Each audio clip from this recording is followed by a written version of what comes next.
আমাদের অবস্থানটা যেটা আমরা এটা বিশ্বাস করি যে হলের ছাত্রছাত্রীরা গতকালকে আমরা তাদের মধ্যে যে স্ফুরণটা দেখতে পেয়েছি এটা কিন্তু মূলত গত 14 থেকে 16 বছরের যে হল রাজনীতি বা সেখানে ছাত্রলীগের যে জঘন্য গেস্টরুম কালচার ছিল, অত্যাচারের কালচার ছিল, সেখান থেকে এই প্রতিবাদের ভাষাটা এসেছে। আমরা সেই জায়গাতে তাদের যে মতবাদ অর্থাৎ হল রাজনীতিকে নিষিদ্ধ করা, সাধারণ শিক্ষার্থীদের এই মতবাদকে আমরা মর্যাদা দিচ্ছি। কিন্তু একই সাথে আমরা এটাও বলতে চাই বা মনে করিয়ে দিতে চাই, গত 14-16 বছরে কিন্তু ছাত্রলীগ যে হলে গেস্টরুম কালচার করেছে, অত্যাচার করেছে, এটার পেছনে কিন্তু মদত ছিল হল প্রশাসন। তো সেই জায়গাতে আমরা মনে করি হল রাজনীতি শুধুমাত্র নিষিদ্ধ করা, হলের যে গেস্টরুম কালচার এটাকে আটকাতে পারবে না। একই সাথে দরকার বা প্রথমে দরকার হল প্রশাসন কীভাবে হলের প্রতি তাদের দায়িত্বটা পালন করছে। 2019-এ আবু বকরকে অত্যাচার করা হয়েছিল তার বিশ্ববিদ্যালয়ে ঢোকার যে কয়েক মাসের মধ্যে। সেই জায়গাতে হল প্রশাসন নিশ্চুপ ছিল।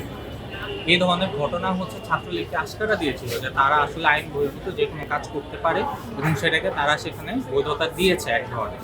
তো আমরা মনে করি হল রাজনীতি দরকার, শুধুমাত্র তখনই দরকার যখন হল রাজনীতির যে নেতারা আছেন, বিশ্ববিদ্যালয় রাজনীতির যে নেতারা আছেন, তারা শুধুমাত্র শিক্ষার্থী বান্ধব রাজনীতি করবে। অর্থাৎ শিক্ষার্থীদের দাবি দেওয়া, শিক্ষার্থীদের চাওয়া পাওয়া হবে আমাদের ছাত্র রাজনীতির মূল লক্ষ্য।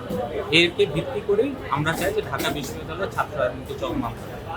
ডাকসুর একটি ব্যাপার আছে, ডাকসুটা আসলে এই ব্যাপারগুলো হ্যাঁ, অবশ্যই আমরা মনে করি যেহেতু ডাকসুতে কেন্দ্রীয় প্যানেলের সাথে হলের প্যানেল আছে, তো হল প্যানেলগুলো তো অবশ্যই হল থেকেই শিক্ষার্থীরা নির্বাচন করবে। সেই জায়গাতে বর্তমানে হলের যে একটা অস্থিতিশীল অবস্থা পরিলক্ষিত হচ্ছে, এই জায়গাতে আসলে আসন্ন ডাকসু নির্বাচনের যে অ্যাকচুয়াল রূপরেখা ছিল বা অ্যাকচুয়াল যে গতি প্রকৃতি ছিল, সেটা কিন্তু অবশ্যই বাধাপ্রাপ্ত হচ্ছে।